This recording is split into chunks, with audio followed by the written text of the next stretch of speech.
الرحمن الرحيم. الحمد لله رب العالمين إله الأولين والآخرين، والصلاة والسلام على أشرف الأنبياء والمرسلين سيدنا ومولانا محمد بن عبد الله الأمين وعلى آله وصحبه أجمعين وعلى كل من دعا بدعوته واستنى بسنته واهتدى بهديه إلى يوم الدين. أما بعد فقد قال الله تبارك وتعالى فأعوذ بالله من الشيطان الرجيم إن الدين عند الله الإسلام صدق الله مولانا العظيم وصدق رسوله النبي الأمي الكريم ونحن على ذلك لمن الشاهدين والشاكرين والحمد لله رب العالمين.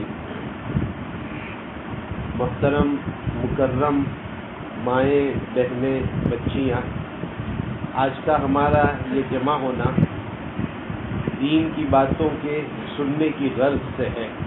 اللہ تعالیٰ ہمارے اس مل بیٹھنے کو قبول فرمائے اور اللہ رب العزت ہمیں مرتے دم تک مسلمان اور مومن بن کر زندگی گزارنے کی توفیق عطا فرمائے.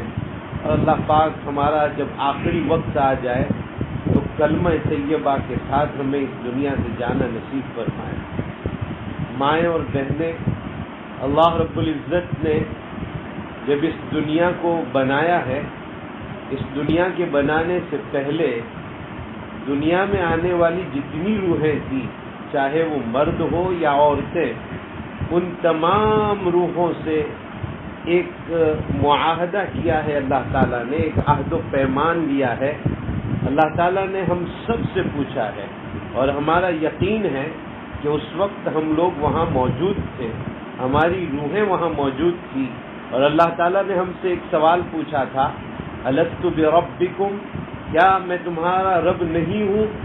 اور ہم سب مرد اور عورت جتنے قیامت تک پیدا ہونے والے ہیں، ان سب کی روحوں نے یہ جواب دیا تھا، بلا، کیوں نہیں ہے اللہ، آپ ہی ہمارے پالنہار ہیں، پروردگار ہیں، آپ نے ہی ہمیں وجود عطا فرمایا ہے اور آپ ہی کارساز ہے، سارے کام کی طاقت آپ کے پاس ہی ہے. تو یہ عہد و پیمان لے لیا ہے اللہ تعالیٰ نے، اور ہم یہ کہہ کر آئے ہیں کہ ہم آپ ہی کو رب مانتے ہیں اور مانتے رہیں گے. اس دنیا میں آنے کے بعد حق تعالیٰ شانہ نے ہمارے اوپر احسان فرمایا. اگر اللہ تعالیٰ کسی کو یہ عہد و پیمان یاد دلانے کے لیے نہ بھی بھیجتے تو ہمیں یاد رکھ کر ماننا ضروری تھا، لیکن اللہ تعالیٰ نے احسان فرمایا کہ میرے بندے میری بندیاں اس عہد و پیمان کو بھول جائیں گے، یاد نہیں رکھیں گے. تو اللہ رب العزت نے حضرت آدم سے لے کر سرکار دو عالم صلی اللہ تعالی علیہ وسلم تک سارے نبیوں کو بھیجا. ان نبیوں کو جس کام کے لیے بھیجا تھا وہ کام یہ تھا کہ جا کر میرے بندے اور بندیوں کو یاد دلاؤ کہ تم اللہ تعالیٰ سے یہ عہد کر کے آئے ہو، یہ پیمان کر کے آئے ہو کہ اللہ ہم آپ ہی کو رب مانتے ہیں اور مانتے رہیں گے. تو میری ماں اور بہنوں، اللہ کا کتنا بڑا کرم ہے کہ اللہ تعالیٰ نے سارے نبیوں کو بھیجا یہ یاد دلانے کے لیے کہ یاد کرو کہ یہ عہد و پیمان ہو چکا ہے. اور حضور صلی اللہ علیہ وسلم کے علاوہ جتنے نبی آئے اور خود حضور صلی اللہ علیہ وسلم، نبیوں کو وحی بھی اترتی رہی اور اس وحی کے ذریعے سے مختلف احکامات دیے گئے. ہمارے نبی سرکار دو عالم صلی اللہ تعالی علیہ وسلم پر بھی وحی اتری جس میں اللہ تعالیٰ نے مختلف احکامات اور مختلف باتیں، مختلف ہدایات نصیب فرمائی. ان ہدایات میں ایک ہدایت یہ بھی ہے کہ جس کو ہم نمازوں میں پڑھتے ہیں، ایاک نعبد و ایاک نستعین، اے اللہ ہم آپ ہی کی عبادت کرتے ہیں اور کرتے رہیں گے، وَإِيَّاكَ نَسْتَعِينُ، اور آپ ہی سے مدد طلب کرتے ہیں اور آپ ہی سے مدد طلب کرتے رہیں گے. میری ماں اور بہنوں، ہم ہر نماز میں اللہ تعالیٰ سے کہتے ہیں کہ اللہ ہم آپ کی ہی عبادت کرتے ہیں، آپ ہی سے ہم مدد طلب کرتے ہیں. ان ساری باتوں کا خلاصہ یہ ہے کہ جو کچھ دنیا میں ہوتا ہے، جتنا نظام دنیا میں چل رہا ہے، ان سب میں کام کرنے والی ذات اللہ کی ذات ہے. اللہ چاہتے ہیں تو سورج نکلتا ہے، اللہ چاہتے ہیں تو سورج غروب ہوتا ہے، اللہ چاہتے ہیں تو دن وجود میں آتا ہے، اللہ چاہتا ہے تو رات وجود میں آتی ہے، اور اللہ جس دن اس نظام کو بند کر دیں گے سورج کا نکلنا بند ہو جائے گا، سورج اپنی جہت کو بدل لے گا، سورج اپنی سمت کو بدل لے گا، وہ دن پھر توبہ کے دروازے کے بند ہونے کا وقت آ جائے گا اور قیامت کا وقت آ جائے گا، اور میدان محشر میں ہم سب کو حاضر کیا جائے گا، اور اس سے پہلے یعنی میدان محشر میں حاضر ہونے سے پہلے ہماری جب موت آتی ہے ہمیں قبر میں دفنا دیا جاتا ہے، اور اللہ کے سامنے اللہ کی طرف سے ہمارے سامنے فرشتے آتے ہیں اور سوال کرتے ہیں من ربک وما دینک ومن نبیک، ان سوالوں کے جواب ہمیں دینا ہے، اور ان جوابوں کی تیاری کے لیے میرے اللہ نے ہمیں دنیا میں بھیجا ہے۔ میری ماں اور بہنوں، ہماری زندگی بڑی مختصر ہے۔ یاد کرو اس وقت کو کہ جب ہمارے گھرانے میں کوئی بچہ پیدا ہوتا ہے تو اس کے کانوں میں اذان کہی جاتی ہے، اور ایک کان میں اذان اور ایک کان میں اقامت کہی جاتی ہے۔ جب بھی اذان دنیا میں ہوتی ہے اور اقامت ہوتی ہے تو فوراً نماز پڑھی جاتی ہے۔ یہ وہ اذان ہے جو ایک کان میں کہی گئی، اور یہ وہ اقامت ہے جو دوسرے کان میں کہی گئی، لیکن نماز کوئی نہیں پڑھی گئی۔ ایک وقت آئے گا کہ ہمارا انتقال ہو جائے گا، اور اس وقت اذان نہیں پڑھی جائے گی، اس وقت اقامت نہیں کہی جائے گی، اس وقت سیدھے نماز پڑھا دی جائے گی۔ یعنی ہماری زندگی کا پورا خلاصہ یہ ہے کہ اذان اور اقامت ہو چکی ہے، اب نماز کھڑی ہونے کا دیر ہے، کھڑی ہونے کا انتظار ہے۔ بس اذان و اقامت کے بعد سے لے کر نماز کے کھڑے ہونے میں جتنا وقت لگتا ہے وہ ہماری زندگی ہے، اور اس زندگی میں جو کام کرنا ہے وہ تین ہیں۔ ایک اللہ کی عبادت کرنا ہے، اور اس اللہ کے اتارے ہوئے قانون کے مطابق یعنی اسلام پر چلنا ہے، اور اس قانون کو جو لے کر آئے یعنی محمد صلی اللہ علیہ وسلم ان کو اپنا آئیڈیل بنانا ہے۔ تو آج کی مجلس میں ہم یہ ذکر کریں گے کہ یہ تین کام زندگی کے بنیادی ہے۔ پہلا کام ایک اللہ کی عبادت، ایک اللہ کی عبادت، اسی کو اپنا سب کچھ ماننا، وہی یہ ماننا کہ وہی ہمارے لیے کرتا دھرتا ہے۔ ہم بیمار ہو جائیں تو بیماری اللہ دیتا ہے، ہمیں شفا مل جائے تو شفا اللہ دیتا ہے، ہم اگر کہیں گر گئے تو یہ اللہ کی طرف سے ہے، ہم کھڑے ہو گئے اللہ کی طرف سے ہے، ہماری شادی ہو گئی اللہ کی طرف سے ہے، اولاد کا ملنا اللہ کی طرف سے ہے، اولاد کا نہ ملنا اللہ کی طرف سے ہے۔ اللہ جسے چاہتے ہیں لڑکے دیتا ہے، اللہ جسے چاہتے ہیں لڑکیاں دیتا ہے۔ یہب لمن یشاء اناثا ویہب لمن یشاء الذکور، اللہ جسے چاہتے ہیں لڑکے دیتا ہے، جسے چاہتا ہے لڑکیاں دیتا ہے۔ او یزوجہم ذکرانا واناثا، اور اللہ جسے چاہتا ہے لڑکے لڑکیاں ساتھ دیتا ہے، اکٹھے دیتا ہے، اور اللہ جسے چاہتا ہے نہیں دیتا۔ پھر وہ نہ دینے پر آئے تو ساری دنیا کی طاقتیں اس کو اولاد دینے پر قادر نہیں ہیں۔ میری ماں اور بہنوں، یہ بات میں اس لیے ذکر کرتا ہوں کہ ہمارے عقیدے بات بات میں بگڑ جاتے ہیں، خاص کر کے میری ماں بہن دن بھر میں اور رات بھر میں ایسے ایسے کلمات اور ایسی ایسی باتیں اپنی زبان سے نکالتی ہے کہ کبھی ایمان تک کا خطرہ ہونے لگتا ہے، ایمان باقی نہیں رہتا ہے۔ میری ماں اور بہنوں، ہمیشہ ہر کام میں اللہ کی طرف دھیان رکھو۔ میری ماں، تو کوئی معمولی نہیں ہے، اے میری ماں و بہنوں، آپ کوئی معمولی نہیں ہیں، آپ کے اوپر ایک نسل کی ذمہ داری ہے، آپ کے اوپر ایک نسل کا ایک بہت بڑا بوجھ ہے جس کی ذمہ داری آپ کے سینے میں ہے۔ اللہ رب العزت نے آپ کی گود کو مدرسہ بنایا ہے۔ پہلا مدرسہ بچے کا ماں کی گود ہوا کرتی ہے۔ اس گود میں جو تربیت ہوتی ہے وہ بڑھاپے تک یاد رہتی ہے۔ ہمارے جتنے اکابر ہوئے ہیں، ہمارے جتنے بڑے ہوئے ہیں، ان کے بڑے ہونے کے پیچھے اگر کسی کا بہت بڑا کردار تھا تو ان کی ماؤں کا تھا۔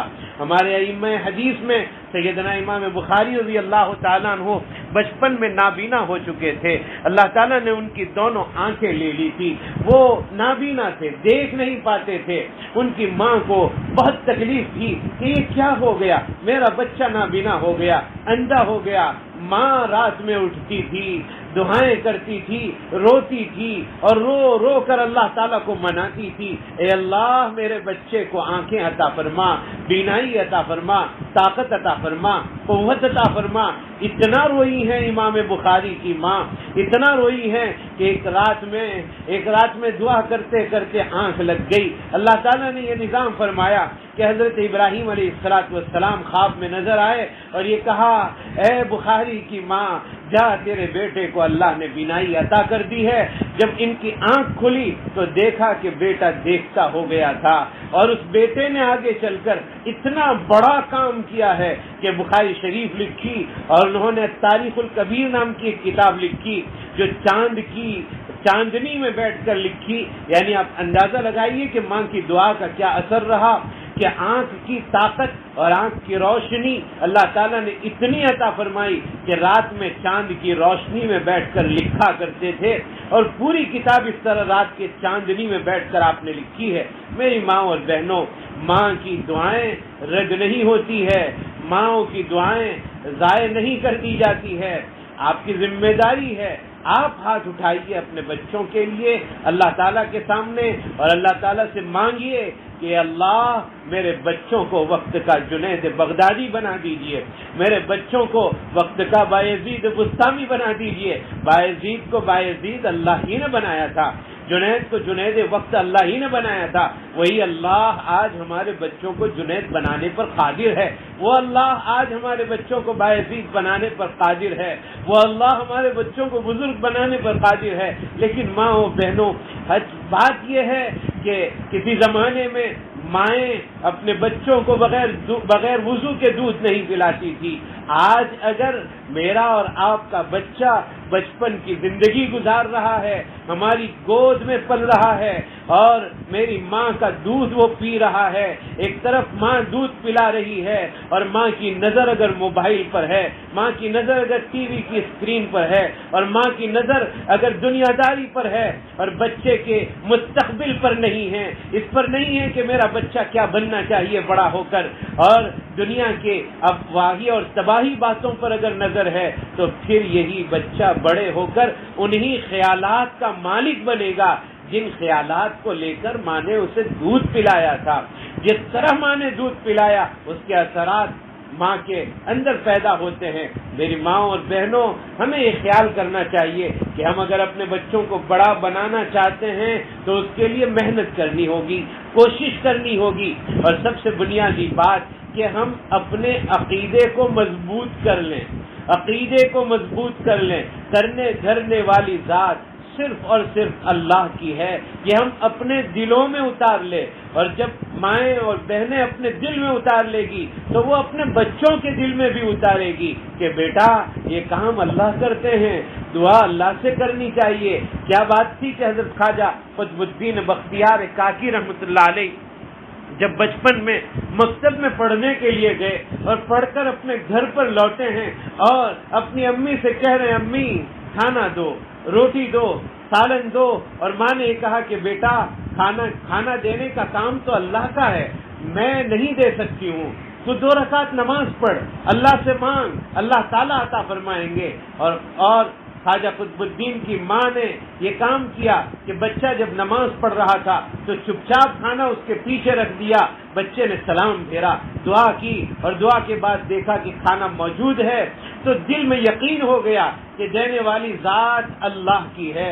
ایک مرتبہ خواجہ صاحب کی والدہ کہیں کسی تقریب میں گئی تھی، کسی پروگرام میں گئی تھی، اور آنے میں دیر ہو گئی، اور خطرہ تھا کہ آج میرے بچے کو جب کھانا نہیں ملے گا تو اس کا ایمان بگڑ جائے گا، اس کا یقین بگڑ جائے گا۔ یہ سوچتے سوچتے دوڑتی بھاگتی جب اپنے گھر پر آئی تو خواجہ قطب الدین بختیار کاکی آرام کر رہے تھے۔ ماں نے بیدار کیا اور بیدار کر کے پوچھا، بیٹا کیا ہوا، کھانا کھایا؟ تو کہا، ہاں امی، روزانہ جس طرح 2 رکعت نماز پڑھ کے اللہ سے مانگتا ہوں اور اللہ دے دیتے ہیں، آج بھی میں نے نماز پڑھی اور اللہ سے مانگا، میرے اللہ نے مجھے عطا فرما دیا۔ میری ماں اور بہنوں، آج کی اس مجلس کا پہلا سبق کہ کرنے دھرنے والی ذات اللہ کی ذات ہے، اللہ کی، اور وہ اکیلا ہے، اس کا کوئی ساجی نہیں، اس کا کوئی شریک نہیں، اس کے ساتھ کوئی مددگار نہیں ہے، وہ اکیلی ذات ہے اور وہی سب کچھ نظام کو چلانے والی ذات ہے۔ اس لیے ہمارا یقین اللہ پر ہو اور ہم اللہ کی عبادت کریں، اللہ کی عبادت کریں۔ ماؤں اور بہنوں، ہمیں جو سب سے زیادہ جس چیز کی حفاظت کی ضرورت ہے اور جو چیز ہمارے سامنے ہے موجودہ حالات میں، وہ سب سے زیادہ اس بات کی ضرورت ہے کہ ہم اپنے ایمان کو بچائیں، ہم لا الہ الا اللہ کو اپنے سینے میں محفوظ رکھیں اور ایک اللہ کا یقین لے کر اس دنیا سے جائیں۔ ایک اللہ۔ آج تو ہمارے لیے ایمان کا بچانا آسان ہو گیا ہے، ہمارے لیے نماز پڑھنا آسان ہو گیا ہے، ہمارے لیے روزے رکھنا آسان ہو گیا ہے۔ وہ زمانہ تھا سرکار دو عالم صلی اللہ تعالی علیہ وسلم کا، جس زمانے میں ایمان بچانا مشکل تھا، جس زمانے میں ایمان کے قبول کرنے پر مارا جاتا تھا، پیٹا جاتا تھا، ستایا جاتا تھا، حیران و پریشان کیا جاتا تھا۔ ماں اور بہنوں، ایک صحابیہ جن کا نام حضرت ذنیرہ رضی اللہ تعالی عنہا ہے، حضور کے اوپر وہ ایمان لا چکی تھی، کلمہ پڑھ چکی تھی۔ ابو جہل نے اور ابو جہل کے ساتھیوں نے بیٹھ کر انہیں بہت پریشان کیا اور انہیں مجبور کیا کہ ایمان کا انکار کر دے، اسلام کا انکار کر دے، مسلمان ہونے سے ہٹ جا، دوبارہ پرانے مذہب میں آ جا، قرآن کا انکار کر دے، اسلام کا انکار کر دے، محمد صلی اللہ علیہ وسلم کا انکار کر دے۔ اور ذنیرہ منع کرتی رہی، مارنے والے مارتے رہے، یہاں تک کہ ایک مار ایسی لگی، ایک لکڑا ایسا لگا جو سر کے اوپر آ لگا اور آنکھ کی بینائی چلی گئی، آنکھ سے وہ اندھی ہو گئی۔ اور ابو جہل کہنے لگا، دیکھ تو نے ہمارے بتوں کو ماننا چھوڑ دیا، ہمارے بتوں نے تیری آنکھ کی بینائی لے لی، تیری آنکھ کی روشنی لے لی۔ اور ذنیرہ الگ ہو کر دعا کے لیے سجدے میں گر پڑی اور اپنے رب سے کہنے لگی، اے اللہ، میں مار کھاتی رہی، مجھے کوئی پرواہ نہیں، میں تیرے لیے مار کھاتی رہی، مجھے کوئی پرواہ نہیں، لیکن اللہ دیکھو تو صحیح، یہ لوگ ایسا کہہ رہے ہیں کہ میری آنکھ کی بینائی ان کے بتوں نے لے لی۔ اے اللہ، اگر یہ ایسا بولتے رہیں گے، ان کو یقین ہو جائے گا کہ ان کے بتوں میں طاقت ہے جنہوں نے میری آنکھ کی روشنی کو لے لیا ہے۔ اے اللہ، مجھے روشنی دینے والی ذات آپ کی ہے، مجھے بیماری دینا بھی آپ کا کام ہے، شفا دینا بھی آپ کا کام ہے۔ اے اللہ، یہی دعا ہونی چاہیے میری ماں بہنوں۔ جب بچے بیمار ہو جائے، ماں سرہانے پر بیٹھ جائے، ان کے سر پر شفقت کا ہاتھ پھیر دے اور شفقت کا ہاتھ پھیر کر اللہ سے کہے، اللہ، یہ میرا لخت جگر بیمار ہو گیا ہے، اے اللہ، بیماری دینا آپ کا کام ہے، اے اللہ، شفا بھی آپ ہی دے سکتے ہیں، اے اللہ، آپ شفا عطا فرما دیجئے۔ یہ دعا ہمارے سامنے ہونی چاہیے۔ آج سب سے بڑا المیہ، سب سے بڑا دکھ، سب سے بڑی تکلیف ہے میری ماں بہنوں، یہ ہے کہ جب بچہ بیمار ہوتا ہے ہم اسے ڈاکٹر کے پاس لے جاتے ہیں اور ڈاکٹر کبھی کوئی بڑی بیماری بتلاتا ہے کہ یہ تو مہلک بیماری ہے، خطرناک بیماری ہے، ہم بڑی جگہ پر لے جاتے ہیں، بڑے ڈاکٹر کے پاس، اور ہر جگہ مایوس ہونے کے بعد پھر ہم مصلی بچھاتے ہیں اور اللہ سے کہتے ہیں، اللہ، یہ کتنی بڑی بیماری آ گئی، شفا عطا فرما دے۔ میری ماں بہن، ڈاکٹر کے پاس جانے سے پہلے اللہ کے سامنے حاضر ہونا چاہیے تھا، اور اس وقت اگر حاضر ہو جاتے تو اللہ صحیح رہنمائی فرماتے، صحیح راستہ عطا فرماتے اور اللہ شفا بھی عطا فرما دیتے۔ اس کے سب سے پہلی نظر بیماری ہو یا کوئی اور کام ہو اپنے رب پر ہونی چاہیے، اپنے رب پر۔ اس میں ہمارے بھائی بھی، ہماری بہنیں بھی، بڑے بھی، چھوٹے بھی، سبھی اس میں مبتلا ہے کہ جب کام ہر جگہ بگڑتا ہے تو پھر اللہ کو یاد کرتے ہیں، پہلے نمبر پر اللہ کو یاد نہیں کرتے۔ میری ماں بہن، میں تمہیں دل کھول کر کہتا ہوں، اللہ کے واسطے، گھر میں اگر جھگڑا بھی ہو جائے، لڑائی بھی ہر گھر میں ہوتا ہے، اگر ہو بھی جائے تو 2 رکعت نماز پڑھ کے اللہ سے کہیے نا، اے اللہ، دلوں کے جوڑنے کا کام آپ کا ہے، آپ لوگوں میں محبت عطا فرماتے ہیں، اے اللہ، میرے گھر میں جھگڑا ہو چکا ہے، آپ ہمارے درمیان صلح کر دیجئے۔ پھر دیکھیے اللہ ہمارے گھر کو کیسا جنت کا نمونہ بناتے ہیں۔ میں یہ عرض کر رہا تھا کہ حضرت ذنیرہ رضی اللہ تعالیٰ عنہ سر بسجود ہو گئی، سجدے میں گر پڑی، رونے لگی کہ اللہ، آپ نے آنکھیں دی تھی، آپ نے بینائی لے لی، اے اللہ واپس دے دے، تاکہ انہیں پتا چلے کہ آنکھ کی روشنی دینا اور لینا بتوں کے ہاتھ میں نہیں، اللہ کے ہاتھ میں ہے۔ میرے اللہ نے دوبارہ بینائی عطا فرما دی۔ میری ماں بہن، میں پہلی بار آپ کے سامنے یہی ذکر کرنا چاہتا ہوں کہ ہم اللہ کے ہو کر رہیں، اللہ کو اپنا بنا لیں، اللہ کو اپنا بنا لیں، اللہ سے اپنے رشتے کو جوڑ لیں، اللہ سے اپنے تعلق کو جوڑ لیں، اور اس کے لیے ہم جو فرائض اللہ تعالیٰ نے عطا فرمائے ہیں، 5 وقتہ نماز ہمیں ادا کرنی ہے، 5 وقت کی نماز ہمارے اوپر فرض ہے، یہ تو ادا کرنا ہی ہے، اور جو نوافل میری ماں بہنیں پڑھتی ہے وہ پڑھتی رہیں، لیکن میری ماں اور بہن دن رات میں کوئی 10 منٹ کا وقت ایسا تو نکالو کہ جس میں 10 منٹ میں ہم کامل طور پر اپنے اللہ کی طرف متوجہ ہو جائیں، دنیا سے بے خبر ہو جائیں، اپنے بھائی بہنوں سے بے خبر ہو جائیں، اپنے باپ بیٹے سے بے خبر ہو جائیں، اپنے شوہر سے بے خبر ہو جائیں، اور صرف اللہ کی طرف 10 منٹ اللہ کی طرف دھیان لگا کر اللہ سے مانگنے والے بنے، اللہ کی طرف دل جوڑنے والے بنے، اور 10 منٹ کا اہتمام روزانہ میری ہر ماں کرے، میری ہر بہن کرے۔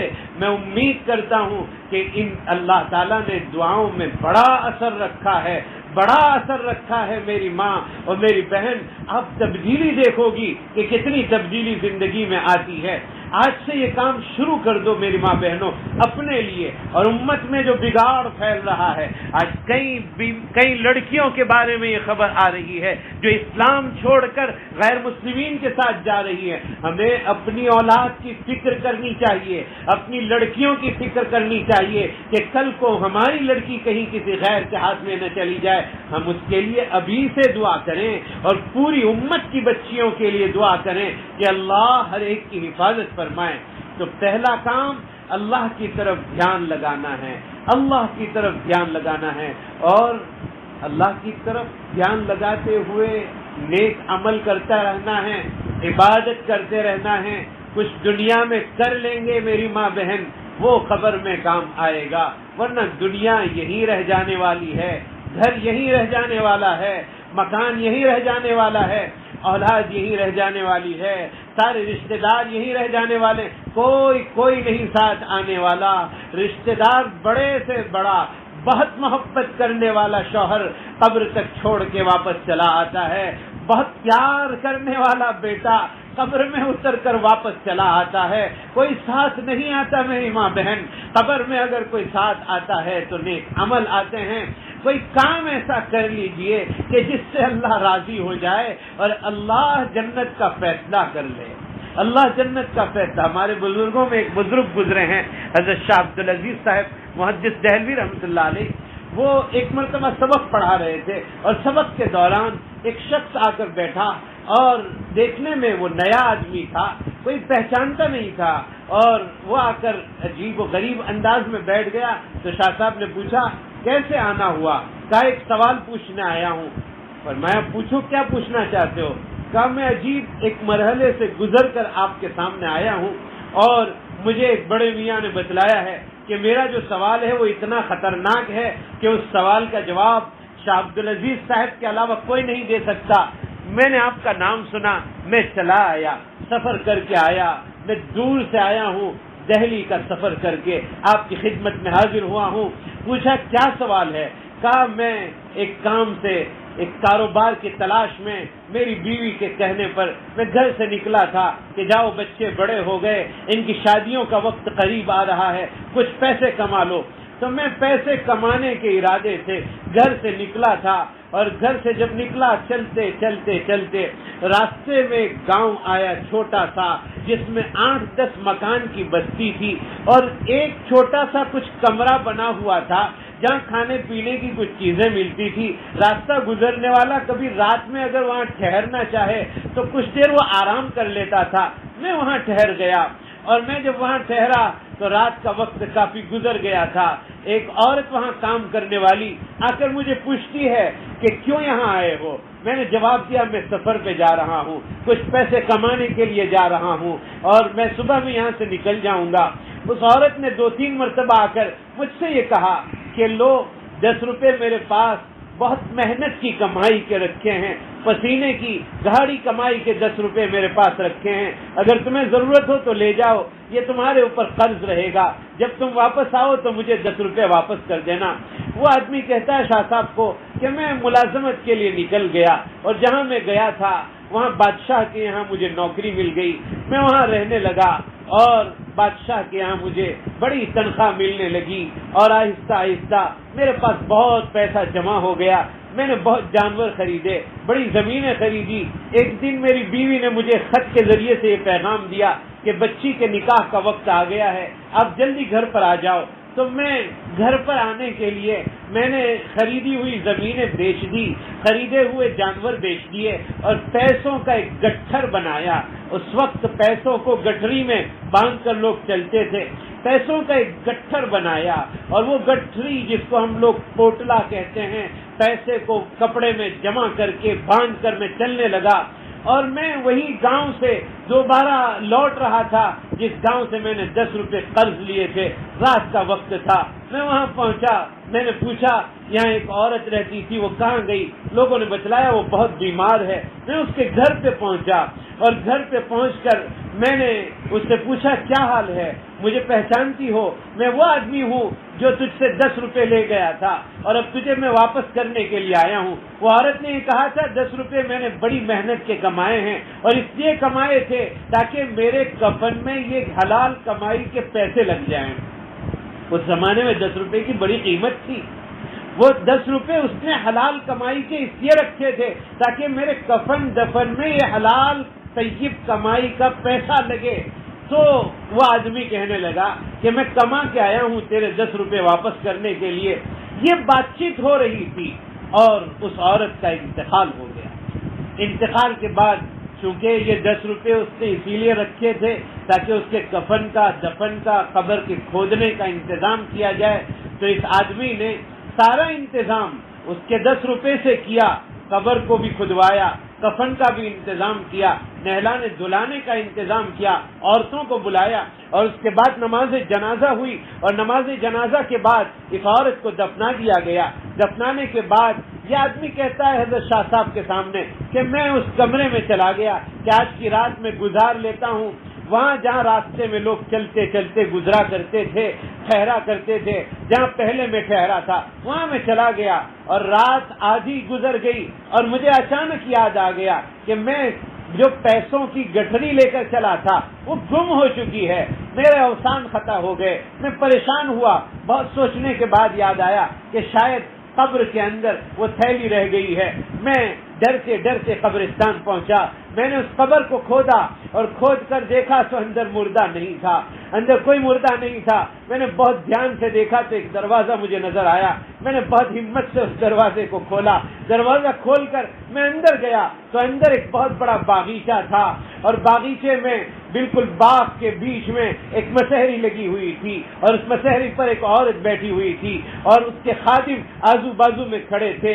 وہ مجھے آواز دے رہی ہے، اے اللہ کے بندے تو مجھے پہچانتا ہے میں کون ہوں؟ کہا نہیں پہچانتا۔ کہا میں وہی عورت ہوں جس نے تجھے 10 روپے قرض کے لیے دیے تھے، اور اسی 10 روپے جو حلال طیب تھے، میرا ارادہ تھا کہ اس سے میرا کفن دفن کیا جائے، اللہ نے میرے اس عمل کو پسند کر لیا، اور اللہ نے مجھے اتنی بڑی نعمت عطا فرمائی، مجھے میری مغفرت بھی فرما دی، یہ باغ بھی عطا فرما دیا۔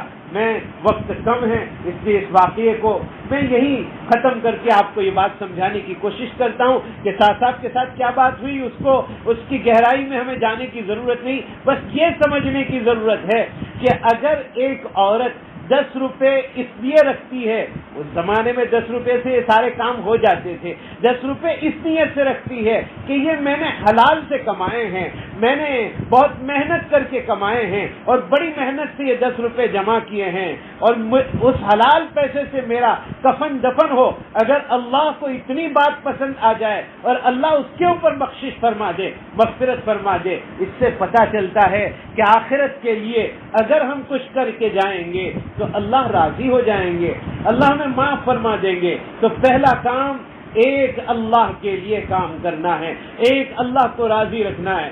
نمبر 2، اللہ نے ہمیں قانون دیا ہے، اسلام، یہ اسلام کسی کا بنایا ہوا نہیں ہے، اللہ کے نزدیک پسندیدہ مذہب اسلام ہے۔ ان الدین عند اللہ الاسلام، اسلام اللہ کے نزدیک سب سے پسندیدہ مذہب ہے، اور اب حضور اکرم صلی اللہ علیہ وسلم کے امتی کے لیے اسی پر عمل کرنا لازم ہے، ضروری ہے۔ وَمَن يَبْتَغِ غَيْرَ الْإِسْلَامِ دِينًا فَلَن يُقْبَلَ مِنْهُ، قرآن کہتا ہے جو اسلام کے علاوہ کسی اور پر عمل کرے گا تو اس سے وہ مذہب قبول نہیں کیا جائے گا، اس کا وہ عمل قبول نہیں کیا جائے گا، اس سے وہ بات قبول نہیں کی جائے گی۔ اس لیے میری ماں اور بہنوں، ہمیں اسلام پر چلنا ہے۔ یہ دوسرا سبق، پہلا سبق ایک اللہ کا ہو کر رہنا ہے، دوسرا سبق اسلام پر چلنا ہے۔ میری ماں بہن، کیا ہم اسلام پر چلتے ہیں؟ کیا ہمارا کام اسلام پر ہے؟ کیا میری ماں جب باہر نکلتی ہے، میری بہن جب باہر نکلتی ہے تو وہ پردے کے ساتھ نکلتی ہے، برقعے کے ساتھ نکلتی ہے، یا آوارہ گردی کرتی ہے، اپنے سر کو کھلا رکھ کر نکلتی ہے، چہرے کو کھلا چھوڑ کر نکلتی ہے؟ اگر اللہ کو راضی کرنا ہے تو اللہ کے بتائے ہوئے قانون یعنی اسلام پر ہمیں عمل کرنا ہوگا۔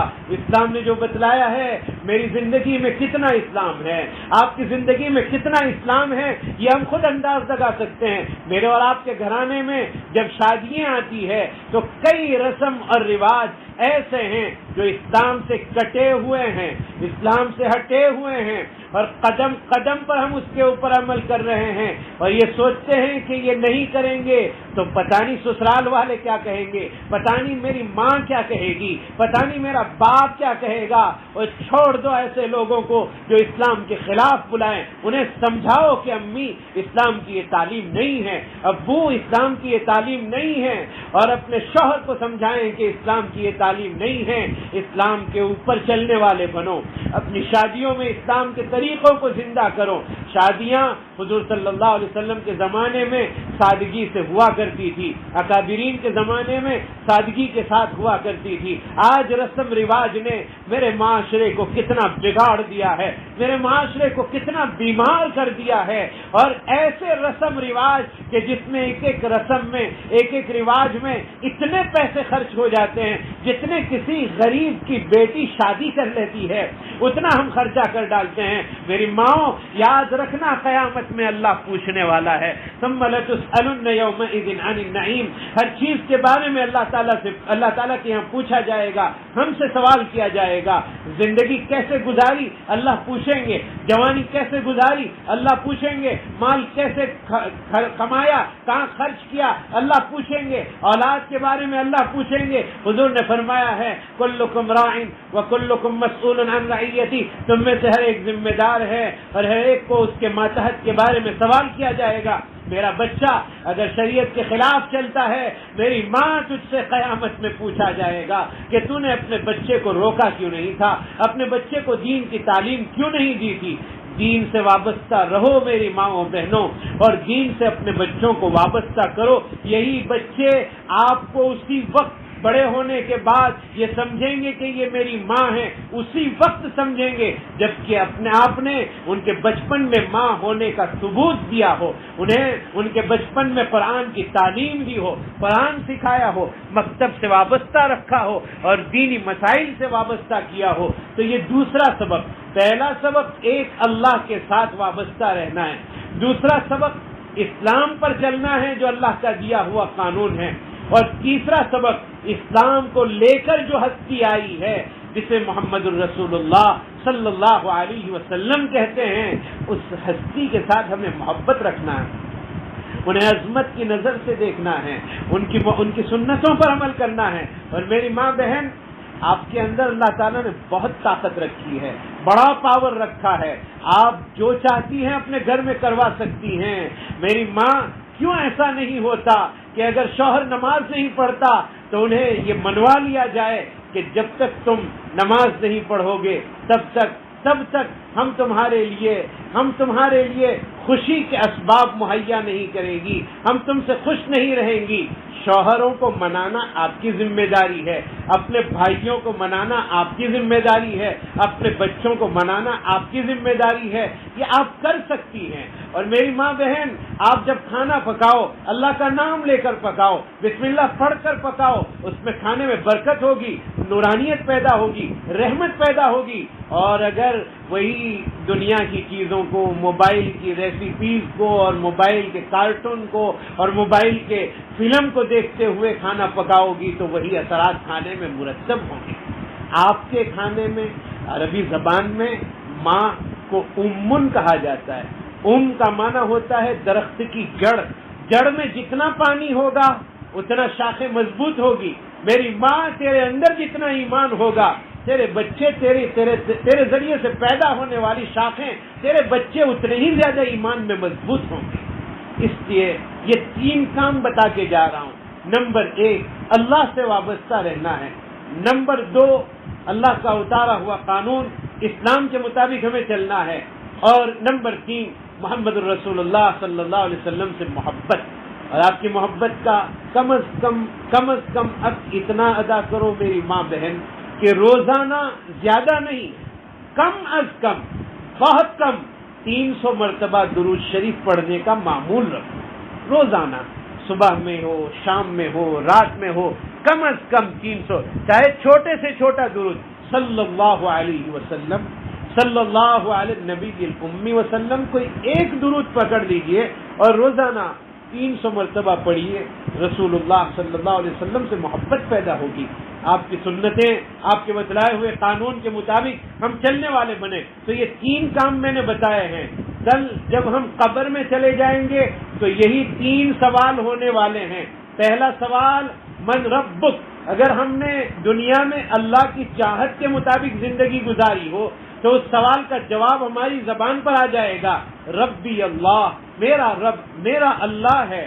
اور دوسرا سوال ہوگا وما دینک، تیرا دین کیا ہے. اگر زندگی ہم نے دین کے ساتھ گزاری ہے تو ہماری زبان پر جواب آ جائے گا دینی الاسلام. اور تیسرا سوال حضور کے بارے میں ہوگا کہ وہ کون ہے، محمد صلی اللہ علیہ وسلم کون ہے. اگر ہم نے حضور سے محبت کی ہے تو تیسرا جواب زبان پر آ جائے گا کہ محمد صلی اللہ علیہ وسلم ہمارے نبی ہیں. اللہ پاک ہم سب کو عمل کرنے کی توفیق عطا فرمائے، دین اسلام سے وابستہ رہنے والا بنائے، ایمان اور اسلام پر مر مٹنے کی توفیق عطا فرمائے، اور آخری دم تک اللہ ہمیں ایمان والا رکھے. اور جب ہمارا وقت آخر آ جائے، دنیا سے جانے کا وقت آ جائے، تو ایمان کلمے کے ساتھ اللہ تعالیٰ جانا نصیب فرمائے. این دعا ازمن و از جملہ جہاں آمین بات وآخر دعوانا الحمدللہ رب العالمین. دل میں درود شریف پڑھنے دعا کر لیتے ہیں. بسم اللہ الرحمن الرحیم. سبحان ربی الاعلی الوہاب. اللہم صل علی سیدنا محمد وعلی آل سیدنا و مولانا محمد وبارک وسلم. جزا اللہ عنا نبینا محمد صلی اللہ علیہ وسلم بما هو اہلہ. اے اللہ ہمارے گناہوں کو معاف فرما، ہماری خطاؤں سے درگزر فرما، رحم کرم عافیت کا معاملہ فرما. اے اللہ یہ کچھ باتیں ہم نے اپنے ماں بہنوں کے درمیان رکھی ہیں، اے اللہ اسے قبول فرما لیجئے، اس میں برکت عطا فرما دیجئے. اور اے اللہ ہم سب کو عمل کرنے کی توفیق عطا فرمائیے. اے اللہ ہماری بچیوں کو وقت کی رابعہ بصریہ بنا دیجئے، ہماری بچیوں کو ذکیہ تقیہ نقیہ بنا دیجئے. اے اللہ ہم سب کو قبول فرما لیجئے، دین اسلام پر بر مٹنے کی توفیق عطا فرمائیے. اے اللہ واقعتاً دین پر چلنے سے ہی کامیابی ملتی ہے، ہمیں دین پر چلنے والا بنا دیجئے. اے اللہ بے اولاد کو اولاد صالح عطا فرما دیجئے، مقروضین کے قرضوں کی ادائیگی کا خیری انتظام فرما دیجئے، بے گھروں کو گھر نصیب فرما دیجئے. امت مسلمہ جہاں کہیں پریشان حال ہے اللہ ان کی پریشانیوں کو دور فرما دیجئے. اے اللہ اسلام کے خلاف روزانہ نئے قانون بن رہے ہیں، اے اللہ ان قانون کے بنانے والوں کو ہدایت عطا فرما دیجئے، ورنہ انہیں تباہ و برباد فرما دیجئے. ہمارے مولانا محمد کلیم صدیقی کو اے اللہ جلد بعافیت اور باعزت رہائی نصیب فرما دیجئے. اے اللہ امت مسلمہ میں بہت لوگ جیلوں میں بے قصور پڑے ہوئے ہیں، اے اللہ سب کو باعزت رہائی نصیب فرما دیجئے، جلدی رہائی نصیب فرما دیجئے. ان کے گھروں پر ان کے رشتہ دار انتظار میں ہیں، اور اے اللہ مولانا کلیم صدیقی کے لیے پوری امت مسلمہ انتظار میں ہیں کہ حضرت کو آزاد اور باہر دیکھنا چاہتی ہے. اے اللہ امت میں کوئی ایک تو ہوگا جس سے آپ کو پیار ہوگا، اس کو واسطہ بنا کر ہم حضرت کے لیے دعا کرتے ہیں. اللہ انہیں چھٹکارا نصیب فرما دیجئے. اے اللہ ہمارے مل بیٹھنے کو قبول فرما لیجئے، اور اے اللہ ہمیں اپنی ذات باری کا جہدار نصیب فرمائیے، ہمیں اسلام پر چلنے والا بنا دیجئے، محمد الرسول اللہ صلی اللہ علیہ وسلم کی محبت دلوں میں نصیب فرما دیجئے، آپ کی سنتوں پر عمل کرنے والا بنا دیجئے، ایمان اور اسلام سے وابستہ رہنے والا بنا دیجئے، جو مانگا عطا فرمائیے، جو مانگنے سے رہ گیا نصیب فرمائیے۔ حضور اکرم صلی اللہ علیہ وسلم نے جتنی بھلائیاں مانگی ہے ہم مانگتے ہیں عطا فرما دیجئے، نبی اکرم صلی اللہ علیہ وسلم نے جن جن شرور و فتن سے پناہ چاہی ہے، اے اللہ ہم حفاظت مانگتے ہیں، پناہ مانگتے ہیں، حفاظت فرما لیجئے، ہماری ان ٹوٹی پھوٹی دعاؤں کو محض اپنے فضل و کرم حبیب پاک صلی اللہ علیہ وسلم کے صدقے میں قبول فرما لیجئے۔ جزا اللہ عنا نبینا محمد صلی اللہ علیہ وسلم بما هو اہلہ، سبحان ربک رب العزۃ عما یصفون، سلام علی المرسلین والحمد للہ۔ اسلامی مائیں اور بہنیں،